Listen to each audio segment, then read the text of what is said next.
Lúc trống nó trống bự mặn nữa. Tôi sáng đã mỏng bộ thay tôi nữa.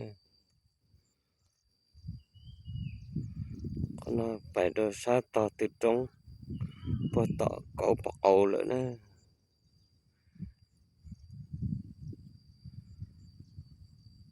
Họ sổ nó sổ luôn.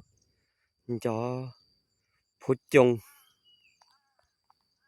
chung phết. Sao nó làm một đôi tỏ.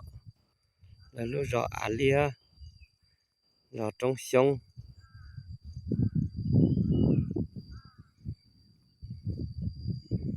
Trên cây lo cho khó plon đại để chơi bay. Cho sáng độ phát đầy. Thế nạc khàn đồ nữa.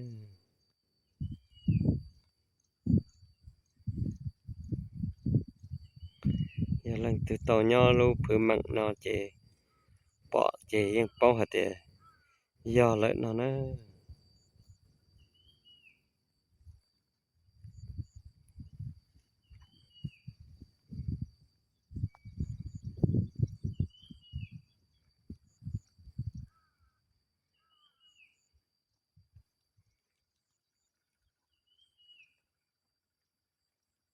Lúc trống bự mặn này giờ lúc trống. Ý chữ nhỏ. Ở bê tiện năng lò nữa.